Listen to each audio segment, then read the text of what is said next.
네, 여러분 안녕하십니까? 투자열전 마수 강대웅입니다. 네, 안녕하십니까? 장태별입니다. 자, 오늘 코스피 지수는 다시 1920선 밑으로 떨어지는 그런 모습이었는데요.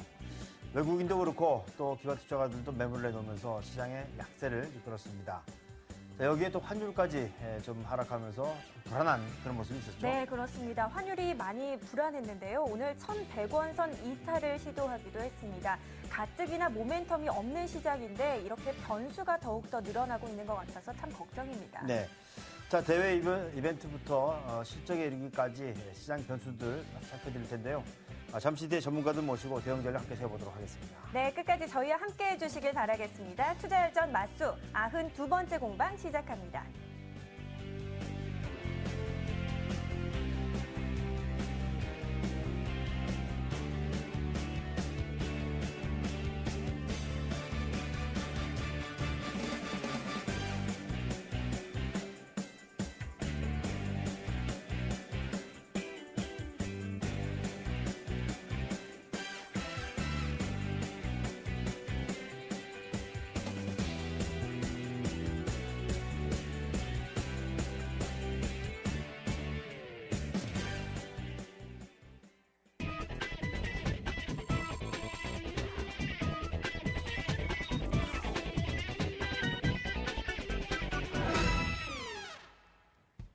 네, 오늘 하루 시장을 떠들썩하게 했던 소식과 이슈들 한눈에 정리해드리겠습니다. 먼저 화제 남녀, 화제 랭킹 시작할 텐데요. 5위부터 공개하겠습니다.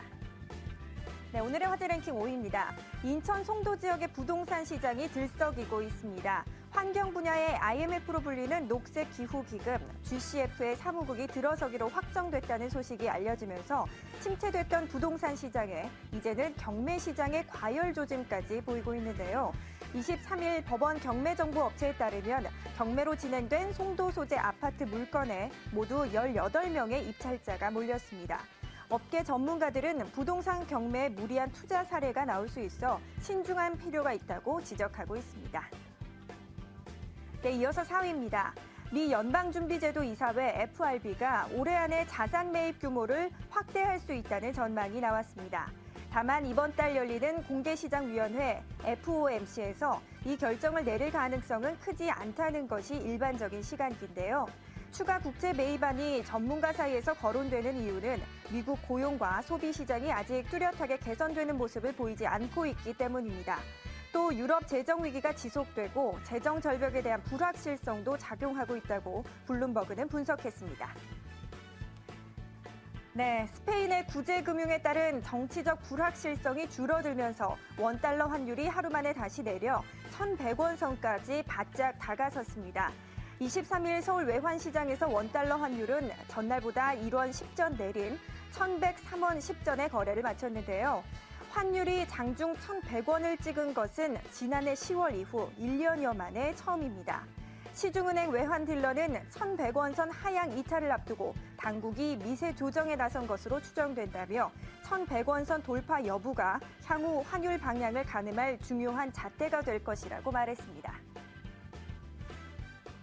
국제신용평가사 S&P가 포스코의 신용등급을 기존 A-에서 트리플 B+로 1년 만에 다시 한 단계 하향 조정했습니다. 그러나 이 신용등급은 세계 최대 철강 업체인 아르셀로미탈과 세계 2위 업체인 신일본제철의 신용등급보다는 높은 수준인데요. 포스코는 3분기 단독 기준으로 매출액 8조 9,100억 원, 그리고 영업이익은 8,190억 원을 기록하면서 전분기 대비 각각 3.4%, 22.5% 감소했습니다. 3분기 실적 악화는 철강 가격 하락 여파 때문입니다. 하지만 업계에서는 포스코 실적에 대해 선방했다는 평가를 내리고 있습니다. 네, 오늘 하루 시장을 떠들썩하게 했던 화제 랭킹 1위 바로 공개해드리겠습니다. 네, 오늘의 화제 랭킹 1위입니다. 23일 오늘 코스피 지수는 4일째 약세를 기록하면서 1920선으로 후퇴했습니다. 시가총액 상위 10개 종목 가운데 삼성생명과 한국전력 등 내수주 2개 종목만 상승 마감했을 뿐 대부분 1에서 3%대로 떨어졌는데요. 업종별로는 유통업과 통신업 등 내수주가 일제히 상승했으나 경기 민감주는 길을 펴지 못했습니다. 경기 민감주의 실적 부진이 예고된 시점에서 상대적으로 안정적인 이익을 내면서 원화 강세 수혜주로 꼽히는 내수주 선호 현상이 심화될 것이란 전망이 이어지고 있습니다. 네, 오늘의 화제 랭킹 모두 살펴봤습니다. 이어서 화제 비평 이어집니다. 교수님 나와주시죠. 네, 강병욱의 화제 비평 시간입니다. 먼저 첫 번째 소식입니다. 이 코스피 시장이 지난 9월 미국의 3차 양적 완화 이후에 한껏 달아올랐던 분위기를 이어가지 못한 채 힘이 빠진 모습이죠. 이 모멘텀과 매수 주체, 주도주 무엇 하나 확실한 게 없는 산무장세에 접어들었다는 분석인데요. 정말 요즘 같은 시장은 매매하기 어려운 그런 시장입니다. 그러나 이런 시장에서도 신고가를 경신한 종목들이 계속 움직이고 있습니다. 시장의 패턴은 매 순간 변하는데요. 시장의 패턴을 이해해야죠. 그 정답은 신고가 경신 종목의 면면을 분석하면 나올 것으로 보여집니다. 네, 두 번째 소식입니다. 여러 장의 카드로 빚 돌려막기를 하고 있는 것으로 추정되는 100만 명 중에서 상당수가 대부업 및 불법 사채로 내몰릴 위기에 처해 있습니다. 금융당국이 최근 내놓은 신용카드 대책의 후폭풍이 예고되고 있는 것인데요. 금융위원회는 지난 21일 신용카드 3매 이상으로 카드 대출을 받은 경우에 신규 신용카드 발급을 제한하고 신용카드 이용 한도를 가처분 소득을 바탕으로 하향 조정하는 내용을 골자로 하는 신용카드 발급 이용 한도 모범 규준을 발표했습니다. 자, 이거 카드사도 금융회사라고 맑은 날 우산을 빌려주고 비 오는 궂은 날 우산을 빼앗아가는군요. 자, 정말이지 빚을 권하는 사회는 더 이상 없어져야 할 것 같습니다. 네, 세 번째 소식입니다. 3분기 증권 결제 대금이 하루 평균 20조 4,700억 원으로 작년 같은 기간보다 1.2% 감소한 것으로 집계됐습니다. 이 채권 결제 금액이 늘었지만 주식 결제 금액이 급감한 데 따른 영향으로 풀이가 되고 있는데요. 결제 대금은 곧 거래 대금으로 봐도 무방할 것 같습니다. 채권은 거래 호조를, 또 주식은 거래 부진을 보인 것으로 판단해도 될 것 같은데요. 그만큼 주식시장이 어렵다는 말이 되겠습니다. 거래가 언제 증가하는지 좀 지켜볼 일인 것 같습니다. 네, 마지막 소식입니다. 가계부채 문제가 커진 데는 한국은행의 책임이 적지 않다는 주장이 나왔습니다. 홍익대학교 전성인 교수는 23일 한국은행이 발행한 논문집에서 현재의 가계부채 문제는 신용팽창을 통제하는 데 실패한 금리정책의 상당 부분 기인한다고 밝혔는데요. 그렇습니다. 한국은행이 가계대출이 폭발적으로 늘기 전에 금리를 올려서 대출자들에게 대출 위험에 대한 신호를 줬어야 하는데 그냥 방치한 것이죠. 아니, 어쩌면 기획재정부에 부역했다고 봐도 무방할 것 같습니다. 자, 이렇게 다 망가뜨려 놓고 도대체 경제주체들이 어떻게 재활을 해야 할지 그 방법도 정말 아득하죠. 부디 모두들 살아서 만나길 기원하겠습니다. 지금까지 화전네였습니다.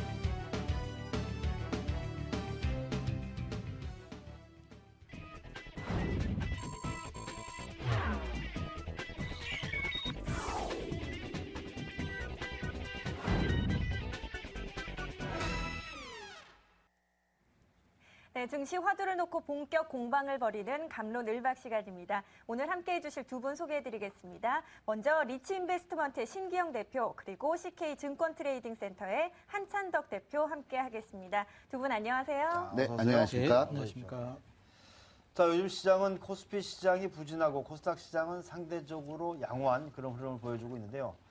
자, 최근 시장에서 두 분은 어떻게 대응하셨을까요? 한번 좀 물어보도록 하겠습니다. 먼저 신기영 대표. 네, 야, 요즘 매매하기 힘들죠? 예, 어렵습니다. 시장 자체가 아주 굉장히 좀 어렵게 움직이는 그런 부분이고요. 실질적으로 보면 올라가는 종목 쫓아붙기도 힘들고, 그 다음에 내려오는 종목 사기도 힘들고 하는 그런 시장입니다. 그래서 저 같은 경우에는 최근 근래에 포지션을 조금씩 늘려나가고 있는데, 포지션을 좀 늘리는 종목들은 조금씩 손실을 좀 보고 있는 그런 상황이고요.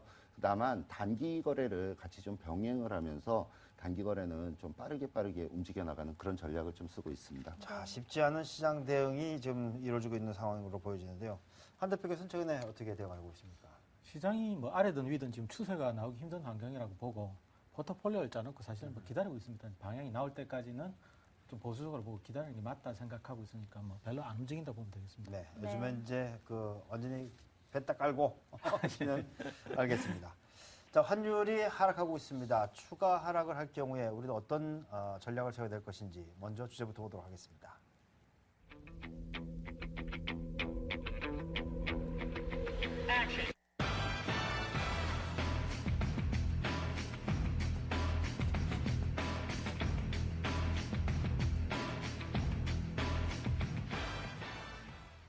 네, 오늘 갑론을박 주제입니다. 환율 하락 증시의 변수가 되나라고는 주제가 되겠는데요. 자, 먼저 신기영 대표의 의견부터 좀 들어보도록 하겠습니다. 신 대표께서는 추가적인 환율 하락에 대비해야 한다. 예, 그런 그렇습니다. 의견이시죠? 예, 맞습니다. 지금 환율이 계속적으로 하락하는 추세고 오늘 1,100원 있는 자리도 일정 부분 좀 터치하고 약간의 반등 나오는 그런 모습이었습니다.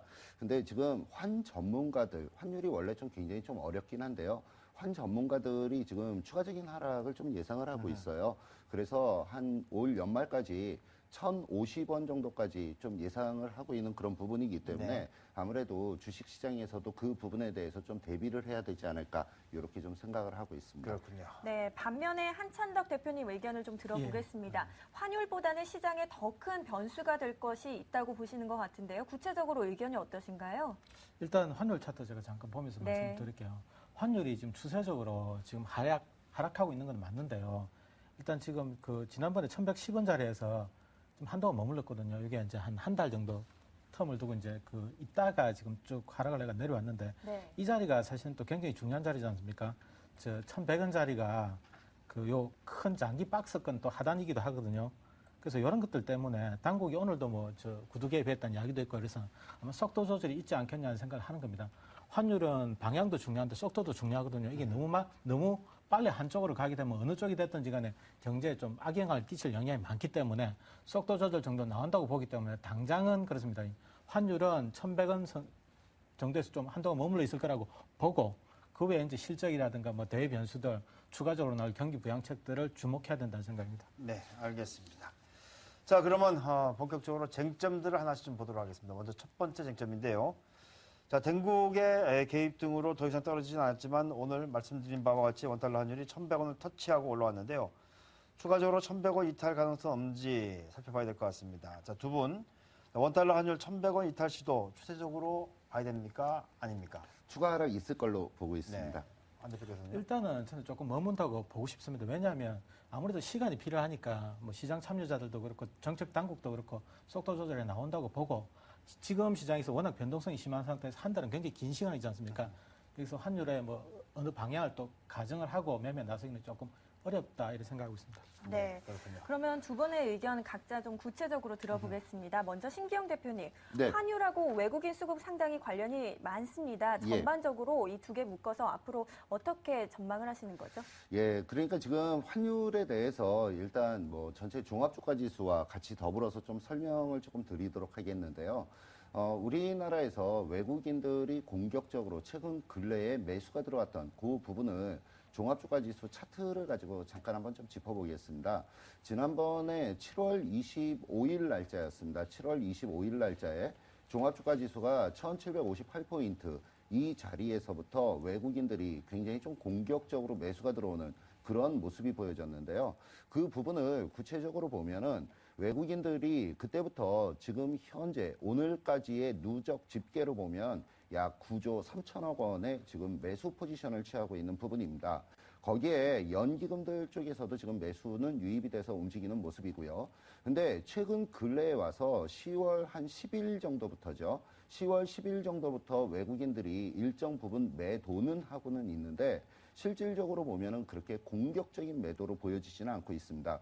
지금 뭐 거래일수 기간으로 따져서 10거래일 정도에 지금 한 7천억에서 한 8천억 정도 그 정도 매도한 부분이기 때문에 그렇다 그러면 외국인들이 지금 공격적으로 거래소에서 매도를 하지 않는다라고 하는 이 부분은 환율이 추가적으로 더 하락으로 움직여 나갈 거를 예상하는 것이 아닌가 이렇게 좀 추정을 한번 해볼 수 있는 부분이 되겠고요. 네. 외국인들이 뭐 환율이 지금 오늘 1,100원 있는 자리를 좀 터치를 했는데 환율 1,100원이 있는 자리를 아래쪽으로 더 깨고 내려가는 그런 모습이 연출이 된다 그러면 외국인들은 보다 좀 다시 재차 매수세를 좀 보다 공격적으로 유입시키는 그런 모습이 나타날 가능성이 좀 높다. 이렇게 좀 말씀을 드릴 수 있겠습니다. 네. 그래서 지금 외국인들은 계속적으로 연말까지 환차익을 노리는 그런 시기다. 이렇게 좀 평가를 하고 있는 부분이고요. 그런 측면에서 환율은 추가적으로 더 내려갈 가능성을 염두에 두고 종합주가 지수는 다시 재차 반등으로 움직여 나가는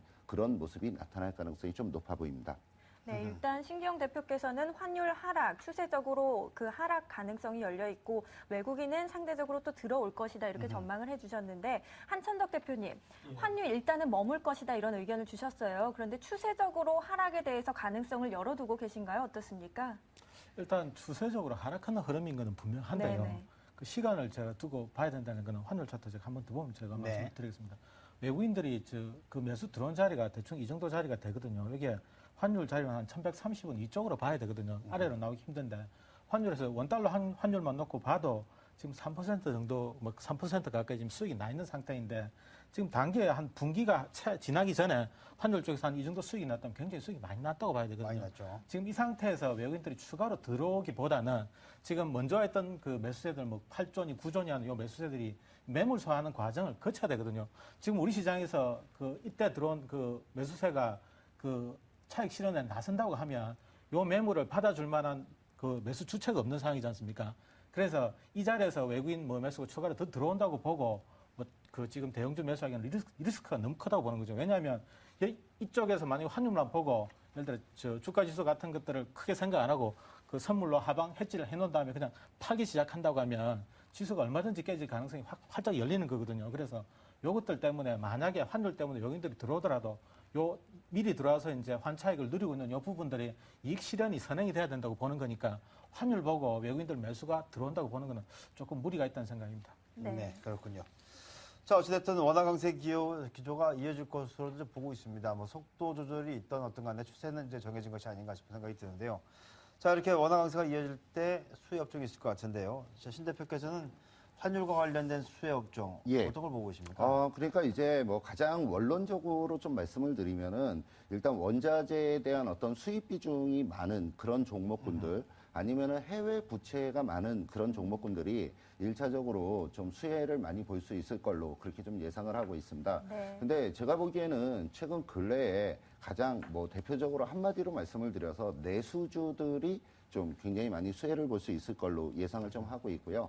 내수주들 중에서도 일단 최근 겨울철에 대해서 성수기에 진입하는 그런 업종이 있습니다. 가장 대표적인 종목이 제약이라고 할 수 있고요. 네. 그다음에 두 번째로는 의복이라고 할 수 있는 부분인데 이 두 가지 종목과 같이 더불어서 음식료 업종 요 부분에 일단 최근 근래 주가 흐름의 움직임도 굉장히 좀 좋은 모습이 보여지고 있고 계속적으로 좀 수혜를 좀 받을 수 있는 그런 종목으로 평가를 해볼 수 있겠습니다. 그래서 거기에서 종목을 각각 하나 종목씩만 좀 한번 골라와 봤는데요. 일단 뭐 제약 쪽에 있어서는 먼저 종근당을 좀 말씀을 좀 드리겠습니다. 네. 종근당은 뭐 예전에 제가 8월 달부터 말씀을 좀 드렸던 종목인데 기술적인 흐름을 보면 지금 계속 위쪽으로 올라가는 꾸준히 20일 이동 평균선 있는 자리를 뭐 잡으면서 위쪽으로 올라가는 그런 차트 흐름의 모습이 보여지고 있습니다. 차트 기술적으로 제가 보는 차트 한번 좀 잡아주시고요. 이 차트의 흐름을 지금 보면은 지난 8월 달부터 말씀을 드리기는 했는데 계속적으로 20일 이동평균선 지지받으면서 계속 올라가고 있거든요. 네. 거기에다가 실적이 계속적으로 좋아질 걸로 예상이 되고 있기 때문에 추가적인 상승이 더 이어질 걸로 보여지고 있고요. 위쪽으로 올라가면 최고 고점을 찍었던 그 자리까지는 추가적으로 더 무리 없이 올라갈 수 있을 걸로 그렇게 좀 예상을 하고 있습니다. 그다음에 두 번째로 보고 있는 부분이 그 요새 최근 근래에 바닥권에서 위쪽으로 올라가는 부분, 의복 관련된 부분입니다. LG 패션인데요. LG 패션의 흐름이 지난 며칠 전에 거래량을 굉장히 좀 증가를 시키면서 장대 양봉의 흐름을 만들어 나가는 그런 모습이 보여지면서 이동평균선 정배열로 만들면서 위쪽으로 올라가는 그런 모습이거든요. 겨울철에 있어서 성수기에 들어가는 가장 대표적인 종목군 중에 하나고요. 그래서 그 의복 관련된 그 업종에서는 LG 패션 추가적으로 더 계속 잘 움직여 나갈 수 있을 걸로 그렇게 좀 예상을 하고요. 단기적인 측면으로 보면 한 37,000원 정도, 요 정도까지는 무리 없이 상승으로 움직여 나갈 가능성이 있겠다. 이렇게 한번 볼 수 있겠습니다. 그 다음에 이제 마지막으로 CJ제일제당입니다. CJ제일제당 같은 경우에 뭐 음식료 업종에 있어서 가장 뭐 대표적인 부분으로 뭐 오리온도 꼽을 수 있겠고요. CJ제일제당도 꼽을 수 있는 그런 부분이 되겠는데 지금 CJ제일제당 같은 경우에도 가장 음식료 쪽에 가장 대표적인 종목이고 단기적으로는 지금 많이 올라와 있는 그런 상황이지만 지금 34만 원 있는 자리, 그러니까 최근 근래에 저점을 형성을 하면서 하방 경직을 뭐 최근 근래의 저점에서 계속적으로 하방 경직이 만들어주면은 눌림 조정이 일정 부분 진행이 됐기 때문에 다시 한번 38만 원 있는 자리를 향해서 한번 움직여 나갈 가능성이 높겠다. 그래서 종목 3개를 좀 말씀을 드리도록 하겠습니다. 네, 네. 그렇군요. 종군당과 CJ제일제당, LG패션 살펴봤고요. 자, 한 대표께서는 이제 내수주를 바탕으로 해서 좋을 것이다라고 예. 하는 신 대표 의견에 동의하시는지요? 아니면 또 특별히 보시는 관심 종목이 있으신지요? 근데 뭐 환율 수혜하면 일단 뭐 대한항공 생각나니까 네. 그 외화 부채가 굉장히 많지 않습니까? 그렇죠. 뭐 73억 불, 뭐 지난달 기준 넘는다고 하니까 환율이 뭐 100원만 움직여도 어마어마한 재무제표 개선 효과가 나거든요. 그래서 대한항공 같은 경우는 워낙 강세가 나오면 뭐 안 쳐다볼 수 없는 주식이죠. 게다가 또 워낙 강세 나오면 여행 수혜도 늘어나고 그 연료 관련된 그죠 이런 부분도 원가 절감이 어느 정도 된다고 봐야 되니까 그래서 대한항공 뭐 제가 잘 먼저 들고 왔고요.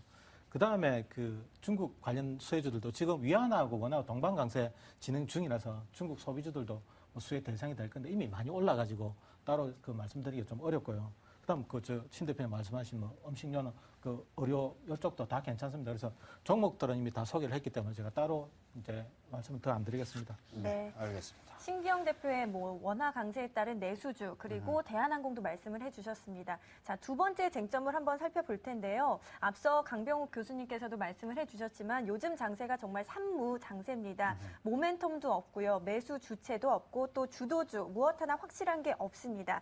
이럴 때 개인 투자자들 대응 전략을 어떻게 세워야 할지 두 분 한마디로 좀 말씀을 해주실까요? 먼저 신기영 대표님.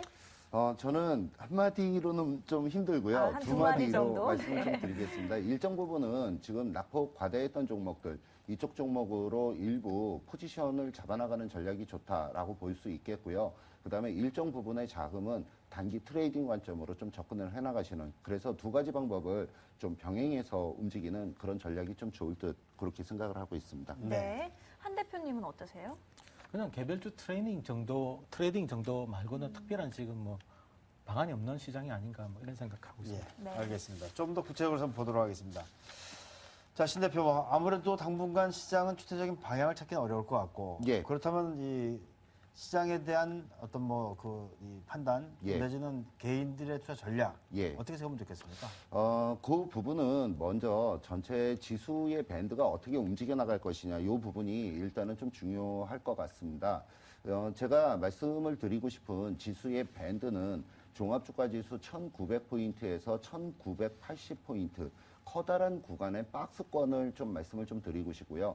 다만 그 박스권 내에서 변동성은 굉장히 좀 심하게 움직여 나가는 그런 모습이 나타날 가능성이 높겠다. 이렇게 좀 말씀을 드리겠습니다. 제가 그 구간을 뭐 1900에서 1980포인트의 박스 밴드를 좀 말씀을 드리는 뭐 가장 큰 이유는 어느 부분이냐면 외국인들의 옵션의 포지션에서 그 부분의 해답을 일정 부분 좀 찾아 나갈 수 있겠는데요. 외국인들의 옵션 누적 포지션을 제가 도표를 가지고 좀 보도록 하겠습니다. 차트를 조금 보시면은요. 네. 지금 외국인들이 콜 옵션에 대해서 매도를 굉장히 공격적으로 취하고 있는 자리가 행사가 기준으로 260이고요. 이 부분이 종합주가지수 1980포인트입니다. 콜 옵션을 매도를 했다라고 하는 부분은 위쪽으로 올라가지 못하게 방어벽을 쌓는다라고 의미를 가지고 보시면 좋겠는데요. 그래서 위쪽으로 1980포인트 그 자리를 돌파해서 움직여 나가기에는 지금 쉬워 보인 부분은 쉽지 않은 그런 상황이다라고 말씀을 드리겠는데요. 다만 아래쪽으로 내려가는 부분에 있어서도 지금 아래쪽으로 내려가기가 쉽지 않은 상황이다. 이렇게 말씀을 드리겠습니다.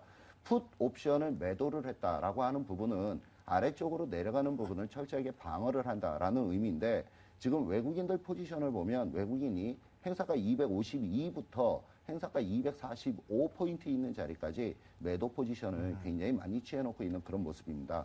그래서 시장이 다소 조금 깊게 빠진다라고 했을 경우에 행사가 기준으로 247.50 있는 자리까지 빠져내려올 수 있다. 이렇게 좀 볼 수 있겠는데요. 그 부분이 종합주가지수 1900포인트 근처다. 이렇게 좀 말씀을 드리겠습니다. 그래서 지금 시장에 접근을 해나가는 방식이 굉장히 좀 어렵습니다. 사실 단기 거래하기도 쉽지 않고요. 그 다음에 그 포지션을 잡고 움직이는 부분은 뭐 더더욱이 어려운 부분입니다. 근데 그 부분에 있어서는 지금 분할 매수 관점으로 시가총액 상위 종목들이 엄청나게 많이 하락을 했거든요.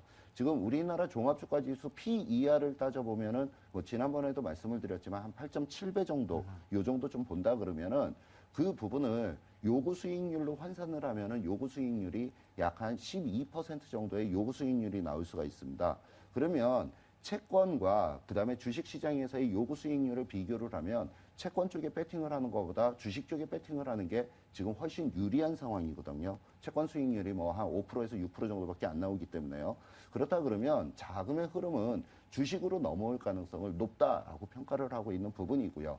다만 이번 3분기 실적이 발표가 지금 나오고 있는데 미국에서부터 실적 발표가 안 좋게 나오기 때문에 미국에서부터 좀 흔들거리고는 있지만 조만간에 실적 발표가 좀 진행이 되면서 4, 4분기에 대한 어떤 기대 심리가 조금 나온다 그러면 대형주 위주로 업종 대표 종목들이 너무나 많이 빠졌기 때문에 그 종목들이 기술적인 반등이라도 진행을 해나갈 걸로 그렇게 좀 예상을 하고 있습니다. 그래서 저는 제가 말씀을 드리고 싶은 부분은 계속적으로 아래로 떨어지는 시가총액 상위 종목, 업종 대표 종목을 분할로 저가에서 분할 매수 관점으로 좀 접근을 하시고요. 한쪽 측면에서는 요새 움직임이 좋은 아까 좀 전에 말씀을 드렸던 뭐 내수주라든가 아니면은 단기적으로 빠르게 움직이는 종목들에 대해서 단기 트레이딩을 좀 병행을 하면서 시장에 접근을 해나가신다 그러면 좋은 전략이 될 수 있지 않을까 이렇게 생각을 하고 있습니다. 네, 그렇군요. 자, 한 대표께서는 그 사이에 뭐 한 몇 주 동안 계속해서 개별주에 접근하는 그런 전략을 말씀해 주셨는데 여전히 뭐 대응전에 변화가 없나요? 어때요? 일단 저는 이제 이렇게 보는 거죠. 저 종합주가지수 차트 보면서 제가 말씀을 한번 더 드려보겠습니다. 지난번에 그 외국인들이 들어온 자리가 아무리 좋게 봐줘도 1875 정도 봐줘야 되지 않겠습니까? 이 상태 환율 쪽에서도 그렇고 지수로도 봐도 수익이 나 있는 상태거든요. 그러니까 외국인들 입장에서는 이제 부자 몸조심한다고 보는 거거든요. 환율이나 지수 쪽에서 이제 수익이 나 있는 상태에서 굳이 시장을 깨지 않고 뭘 기다리냐. 중국이나 미국 쪽에서 이제 모멘텀 아니면 저 유럽 쪽에서 뭐 긍정적인 신호들이 나오기를 기다리고 있다고 봐야 되니까 지금 외국인들 움직임 봐도 그렇습니다. 그 지수가 과하게 밀린다 싶으면 선물을 매수를 하고 지수가 또 오른다 싶으면 좀 선물 매도를 하면서 그 지수 자체를 좀 가둬놓고 있는 상태이거든요. 그 최근에 그 코스닥 시장도 한번 뭐 하락 조정 겪고 그 거래소 시장도 한 번씩 하락 조정 겪는 이유도 그렇습니다. 그 외국인들이 요 앞전에는 과할 정도로 막 그 유동성 공급을 계속 해줬지 않습니까? 돈을 들고 가서 막 시장이 풀었는데 지금 요게 물줄기가 막힌 상태다 보니까 기관들의 매매 패턴이 뭐 극적으로 나타나는 게 뭐 거래소 종목 팔아갖고 코스닥 사고 또 코스닥 종목 팔아서 거래소 사고 했고 그 양매수 주체가 한쪽이 매도면 한쪽이 매수인 식으로 아랫돌 빼고 윗돌 겨는 식이고 막 이래 되다 보니까 대형주 내에서도 뭐 가볍게 순환 매도를 돌고 뭐 추세적으로 갈 만한 유동성 공급이 안 되고 있거든요. 근데 이 상태에서 메이저들이 안 움직이고 있는데 개인 투자자들이 나서서 뭘 한다는 게 조금 무리가 있다고 본 거고 지난주에도 제가 11월 정도는 돼야 모멘텀 일정 부분 좀 나오지 않겠냐는 이야기를 드렸는데요. 만약에 주식을 매수를 하게 되면 주식을 매수한 상태에서 2주 동안의 그 변동성을 견뎌야 되거든요. 2주를 어떻게 버틸 거냐, 그 말씀을 드렸는데 지금도 뭐 비슷한 말씀이거든요. 사놓고 기다리는 거하고 그다음에 현금을 계좌에 두고 변동성에 대비하는 거하고는 아무래도 심리적으로 조금 차이가 있을 수밖에 없지 않습니까? 조금 여유 있게 느긋하게 한다고 하시면 조금 보수적으로 보고 조금 짧게 하시고 계좌 현금 비중도 유지를 하시고 개별주들 뭐 짧은 저 단기 트레이딩 정도 하시고 주식을 많이 가져가야 되겠다 하시는 분들이 있으면 포트폴리오를 좀 정교하게 짜가지고 변동성에 대비하는 정도가 개인 투자자들이 뭐 가장 잘 취할 수 있는 매매 전략이 아닌가 하는 생각입니다. 네. 네, 한천덕 대표님 뭐 현금 비중을 어느 정도 좀 유지를 하면서 단기 트레이딩 관점에서 요즘 시장 좀 대응하는 것이 좋겠다 이렇게 말씀을 해주셨는데 예. 한 대표님 이제 또 미국과 우리나라 계속해서 기업 실적들 나오고 있고요. 예. 또 미 FOMC 회의도 이제 짚어봐야 할 것 같습니다. 변수들 어떤 부분에 좀 집중을 하고 계세요? 일단 그 FOMC 회의만 하면 저 버냉키 여정을 생각 안 할 수가 없는데요. 네. 이 버냉키 여정이 뭐 제가 아마 주식시장에서 그 겪어본 그 연준 의장 중에서 가장 시장 친화적인 인물 같아요. 시장이 원하는 이야기 있으면 그 웬만하면 다 해주는 쪽이니까 이번에도 뭐 살짝 기대를 조금 해도 되지 않겠냐 뭐 이런 생각까지도 드는 정도이고. 네. 근데 일단 그것도 뭐 뚜껑 열어봐야 되는데 아무래도 그 지금 실적 시즌이다 보니까 실적이 그 시장을 더 많이 흔드는 건 맞거든요. 긍정적인 모멘텀이 나오면 좋겠다는 정도이고, 이게 뭐 시장 방향 결정이 좀 어렵다는 생각이고, 실적이 계속 안 좋게 나오는데 투자자들의 투자 심리가 뭐 좋아질 수가 없지 않겠습니까? 네.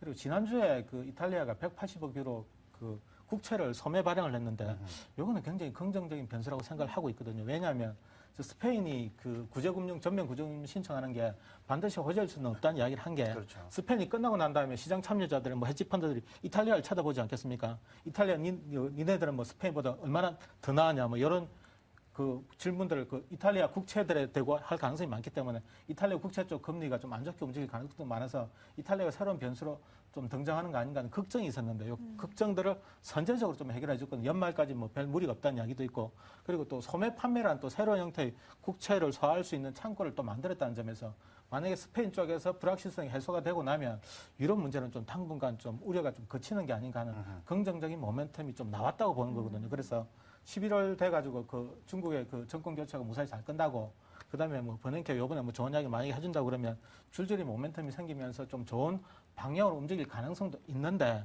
지금 시장 참여자들이 그 투자 심리가 극히 지금 편하지가 않지 않습니까? 네. 얼마 전에 나온 그 코스닥 급락 그때도 제가 깜짝 놀랐는데 언제라도 급락이 나오는 분위기이기 때문에 아무래도 조금 보수적으로 보는 게 맞다는 생각입니다.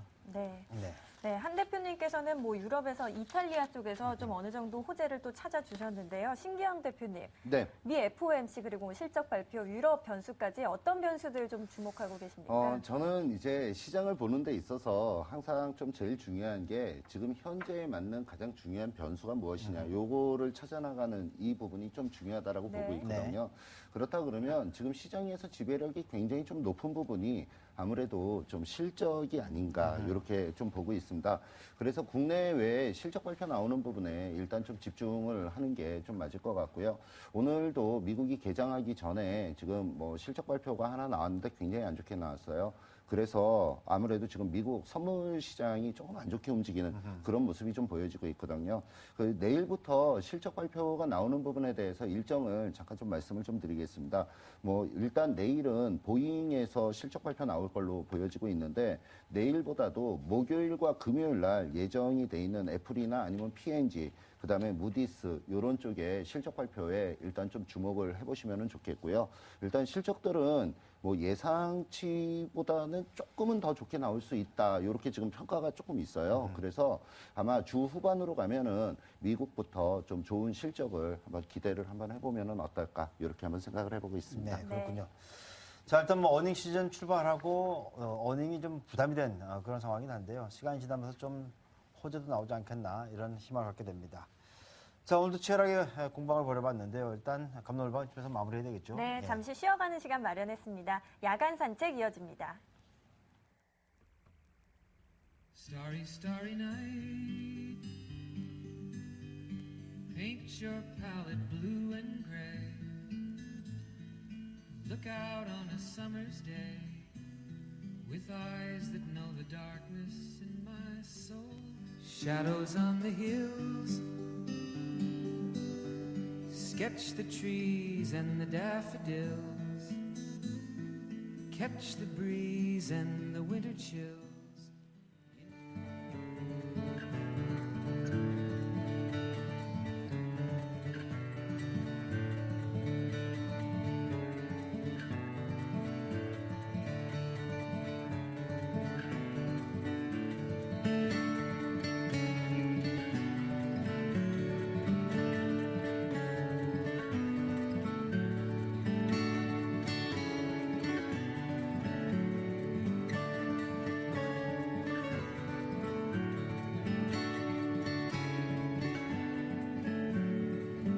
네, 문화 콘텐츠를 통해서 주식 투자의 노하우와 매매 전략까지 세워보는 코너입니다.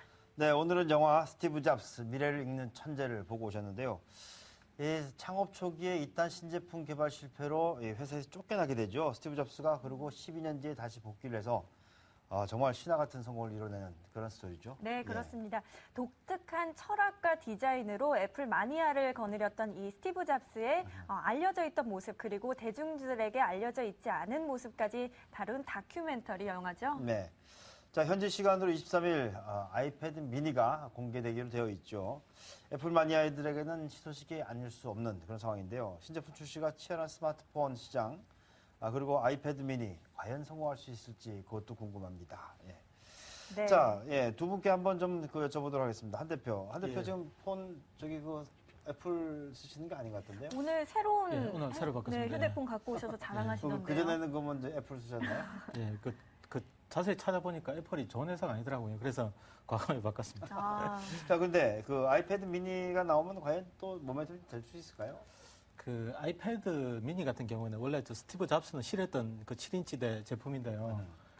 그 미국 같은 경우에는 그 애플에 대한 그 로망이 있답니다. 소비자들이 애플 제품을 뭐 반드시 한번 가져보고 싶다. PC 같은 것들도 실제로 일반 PC보다 뭐 2배 이상의 가격 이런 데 뭐 팔리고 있었고 예전에 우리가 저 어렸을 때 뭐 나이키 신발 보고 뭐 했듯이 네. 뭐 이런 로망들이 미국 소비자들 머릿속에 아마 깊숙이 좀 들어가 있는 그래서 애플이 뭐 신제품만 내면 거의 뭐 열광하지 않습니까? 게다가 이제 그 아마존의 그 킨들 파이어라든가 또 구글이 뭐죠? 대만 업체하고 손잡고 넥서스 7인가 뭐 이런 걸 내면서 7인치 쪽 시장을 많이 개척을 해놨기 때문에 일정 부분 뭐 성공할 걸로 보는 건데 이제 문제는 가격이 아닌가 싶어요. 이 프리미엄 브랜드로서 이미지, 뭐 미국 그 소비자들의 로망에 맞춰서 그 가격을 좀 맞춰내야 되는데 너무 싸게는 안 날 거 아닙니까? 그죠? 그래서 가격 그 정책을 뭐 어떻게 가져가느냐에 따라서 성공 여부가 갈리지 않겠나 뭐 이 정도 생각하고 있습니다. 네. 자, 신 대표께서는 아이패드 미니가 좀 침체되어 있는 그 IT 관련주에 예. 모멘텀을 줄 수 있을 것 같아요. 그거는 한번 좀 봐야 되지 않을까. 그냥 개인적으로는 그렇게 생각을 하고 있습니다. 그러니까 지난번에 아이폰 5 나올 때 움직이는 부분들을 보면 다들 기대를 많이 했는데 기대심에 못 미치는 그런 부분들이 좀 많이 있었어요. 그래서 뭐 미국에서, 그러니까 외국에서는 뭐 판매를 많이 했다 그러지만 국내에서는 뭐 지금 애플 쓰던 사람들이 거의 다 그 안드로이드 폰으로 지금 교체하는 그런 과정이 좀 진행이 되고 있거든요. 그렇다 그러면 요번에 아이폰 미니 그 부분이 나오는 부분도 일단은 어떤 심리적인 부분이 지난 그 아이폰 5에서부터 어떤 기대 심리가 좀 죽어들지 않나 이렇게 좀 생각을 하고 있고요. 그래서 어느 정도 기본 베이스는 하겠죠. 애플 쪽에서 만들어냈기 때문에. 근데 뭐 그 부분으로 본격적으로 IT 시장이 살아날지에 대해서는 아직은 좀 확인을 한번 해보자. 이렇게 좀 말씀을 드리고 싶습니다. 네, 신중한 입장을 보여주셨는데요. 아이패드 미니가 출시가 이제 된다 이런 얘기가 나오면서 LG 디스플레이 그리고 실리콘 웍스 등 이렇게 관련주들이 동반 상승 흐름을 나타냈습니다. 이 중에서 한찬덕 대표님, 가장 최선호주로 어떤 종목 좀 꼽고 계십니까? 일단 재료고 나서 움직일 종목들을 만약에 고른다고 하면 시총이 작은 종목들이 훨씬 많이 움직이거든요. 네. 그러니까 매출 비중에 따라서 뭐 그런 것도 있겠는데, 근데 그 매출 비중에 따라서 결국 주가에 움직이는 그 미치는 영향이 시총이 작을수록 좀 크기 때문이기도 하고, 그래서 제가 쭉 자료를 다 찾아봤는데 뭐 나와 있는 것 중에서는 액트라는 기업이 기본적인 분석상 뭐 가장 좋아 보이는데 문제는 그건 같습니다. 지금 애플이 자기네들은 그 아이폰 팔면서 영업이익률이 뭐 40% 왔다 갔다 하는데 그 팍스콘인가 그 조립하는 회사들, 네. 그 영업이익률이 1% 정도밖에 안 되는데 거기도 지금 뭐 단가 인하 압력을 넣고 있다는 이야기거든요.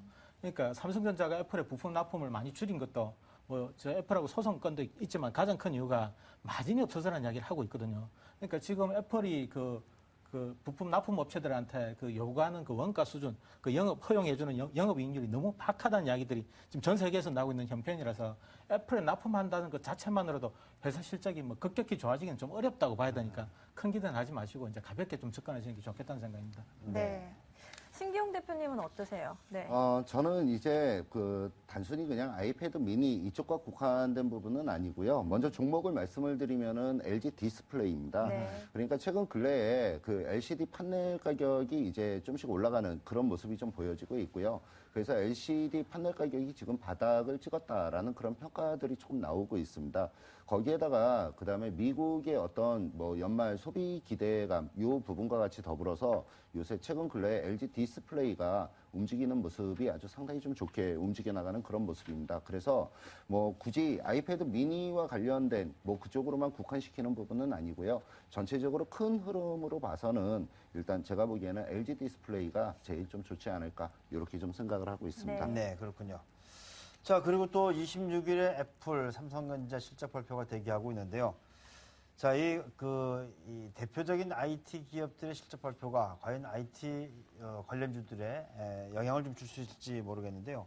한 대표, 이 실적 발표하고 또 IT 관련주들에 대한 대응 전략 어떻게 보면 좋겠습니까? 일단 삼성전자 실적 같은 경우는 잠정치가 이미 공개가 됐기 그렇죠. 때문에 큰 뭐 방향, 그 시장의 반향은 없다고 보는 거고요. 지금 분기 실적이 뭐 8조 1천억 이야기를 했는데 지금 그만큼 실적을 내고 있는 대형 IT주가 없지 않습니까? 없죠. LG도 그렇고 LG전자도 그렇고 뭐 LG 디스플레이도 그렇고 SK 하이닉스도 그렇고 적자와 흑자를 지금 왔다 갔다 하고 있는 정도니까 특별히 실적 발표 때문에 모멘텀을 본다고 보긴 어렵고 IT주 같은 경우는 일반적으로 그렇습니다. 대형주들 같은 경우라도 워낙 업황에 부침이 심해서 제가 장기 투자는 권해드리지 않거든요. 시장의 뭐 변동성이나 흐름에 관해서 자세히 뭐 좀 살필 수 있고 관찰할 수 있는 위치라면 아니면 그럴 정도의 뭐 공부를 하신다든가 아니면 지식이 있다면 큰 문제가 없겠지만 그런 거 아니라면 장기 투자하기가 좀 무서운 그 종목들이 IT 대형주라고 생각을 하기 때문에 이런 것들은 실적 발표 모멘텀보다는 조금 다른 것들 뭐 예를 들어가 지금 시대의 트렌드가 어떻게 가고 있는가 지금 모바일 쪽이 아무래도 대세일 수밖에 없었으니까 모바일 쪽 이쪽으로 이제 그 경쟁력을 이제 갖춰져 가는 기업들이 뭐 좋겠고 그다음에 뭐 클라우딩 컴퓨터 이야기도 나오고 그다음 빅데이터 이야기도 나오고 이런 쪽으로 종목들 찾아서 대응하시는 게 더 낫다는 생각입니다. 네. 네. 자, 신 대표께서는 어때요? 이 실적 발표, 대형 IT 관련주들의 실적 발표가 예. 시장에 미치는 영향, 또 관련주들은 어떤 전략으로 가면 좋겠습니까? 그러니까 지금 IT주들의 어떤 실적들은요, 뭐, 방금 전에 이제 한 대표님이 말씀해 주신 대로 실적이 뭐 그렇게 썩 좋게 나올 종목들은 뭐 별로 그렇게 없어 보입니다. 네. 오늘은 두 분이 별로 각을 안 세우시네요. 아, 예. 근데 이제 지금 중요한 부분은 어떤 부분을 좀 중요하게 보고 있느냐 하면은 일단 요번 3분기 실적은 안 좋게 나오더라도 4, 4분기부터는 좀 긍정적으로 좋게 나올 가능성에 대해서 어떤 코멘트가 있으면 전체적으로 종목들의 흐름은 좀 좋게 나올 수 있다라고 보고 있거든요.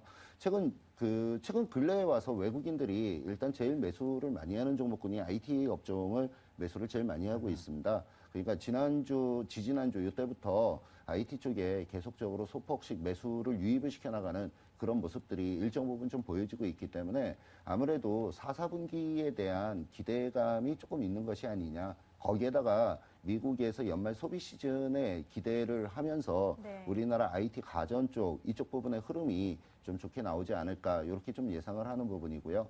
그래서 LG전자나 LG 디스플레이 좀 전에도 말씀을 드렸지만 그 부분과 그다음에 SK 하이닉스 같은 경우에도 뭐 3분기 실적은 되게 안 좋게 나올 걸로 그렇게 좀 예상이 되고는 있지만 4, 4분기 한번 기대를 하면서 아래쪽으로 눌러주면 좀 관심 있게 보시면 좋지 않을까 이렇게 생각을 하고 있습니다. 네, 네. 일단 뭐 혹시 실적이 부담이 돼서 밀리면 그것이 또 매수의 기회가 될 수 있지 않겠나 이렇게 말씀해 주셨습니다. 네. 자, 우리 잡스 형님이 돌아가신 지가 이제 1년이 뭐 넘은 그런 상황이 됐는데요. 하지만 그분이 만들어냈던 그 모델들은 아직까지 여전히 잘 팔리고 있어서 그렇죠. 마치 살아있는 그런 상황으로 보여집니다만은 이 스티브 잡스도 사실은 늘 성공했던 사람은 아닙니다. 창업 초기에 신제품 실패 많이 했고요. 또 모두에 말씀드린 바와 같이 창업자가 쫓겨난 다음에 12년 만에 다시 들어와가지고 이제 아이팟으로 일어난 그런 상황이었었는데요. 네. 마찬가지인 것 같습니다. 주식시장에서도 늘 성공만 할 수 있는 것은 아니죠. 다만 실패했을 때 그 실패를 딛고 일어서는 그런 용기가 필요하지 않나라는 생각이 듭니다. 여러분들도 실패가 있으시더라도 반드시 딛고 나서 큰 수익 내시기 바라겠습니다. 네, 스티브 잡스와 훈훈한 마무리 아주 네. 좋습니다. 네, 지금까지 야간 산책의 플레이리스트 스티브 잡스 미래를 읽는 천재 함께 하셨습니다. 계속해서 종목 얘기 더 나눠보죠.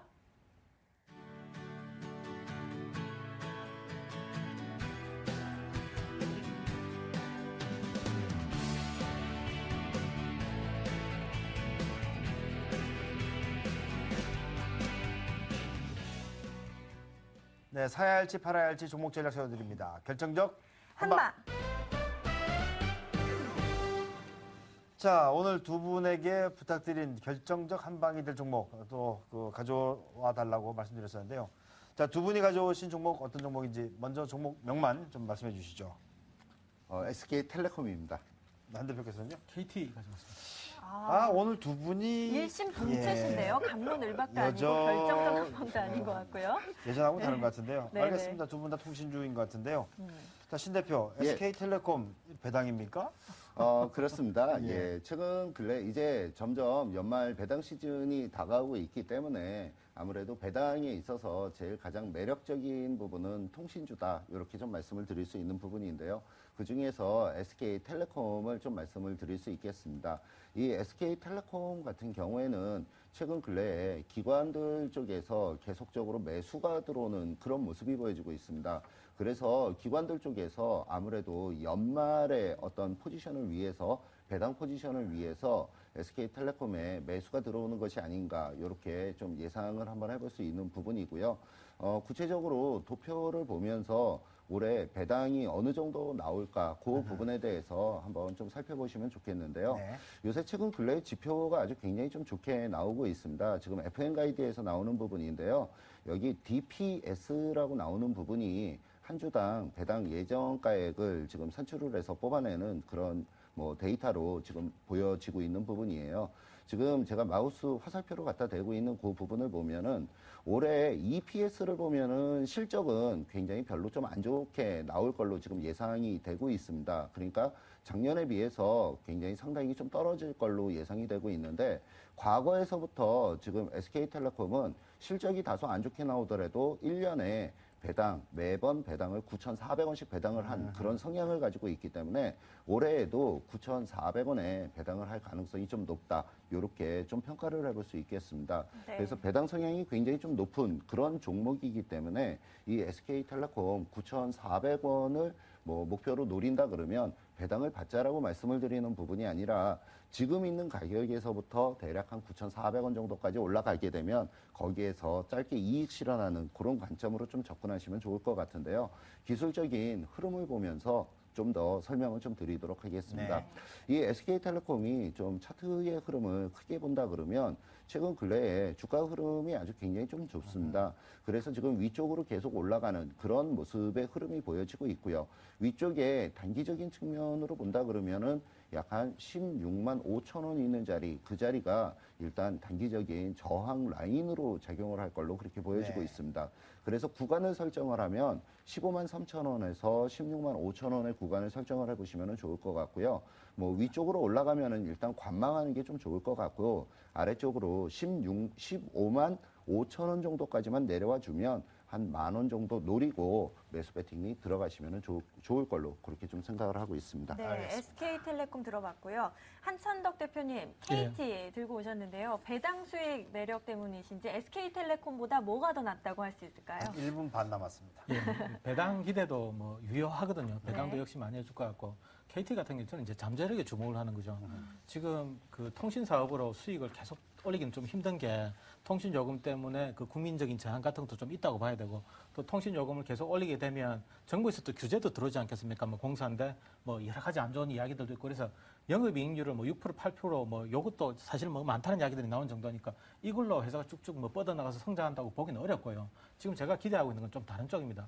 그 통신 사업이라는 게 지금 어떤 형태로든 그 현대사의 그 정보가 결국 거쳐가는 자리거든요. 그렇다 보니까 지금 그 빅데이터, 뭐 전자결제, 뭐 클라우딩 컴퓨터, 뭐 어느 쪽을 하더라도 그 비즈니스 모델들을 개발해 낼 만한 위치에 있고 그리고 그 KT가 영업이익이 많이 나오고 수익이 많이 나올수록 그 국민들이 좀 손가락질하는 경향들이 있었는데 이런 것들을 지금 계속 자회사들 분사를 하고 있거든요.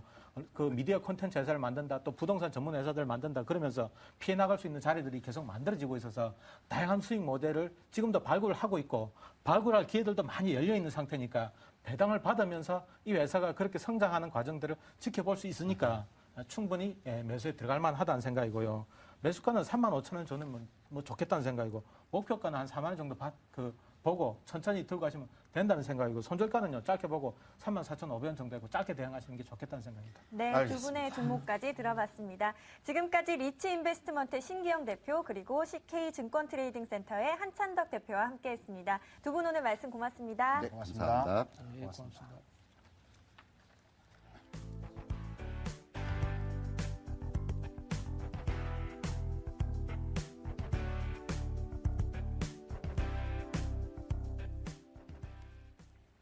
네, 미국 시장은 역시 실적 흐름에 영향을 받을 걸로 보여지는데요. 오늘 실적 발표하는 기업들, 적재한 기업들이 많이 있죠? 네, 그렇습니다. 3M과 듀폰이 일단은 3분기 순이익을 발표를 했습니다. 각각 주당 1달러 65센트로 3M은 예상을 부합했고요. 그리고 듀폰은 주당 32센트로 전망이었던 45센트보다 예상을 하회하는 결과를 나타냈습니다.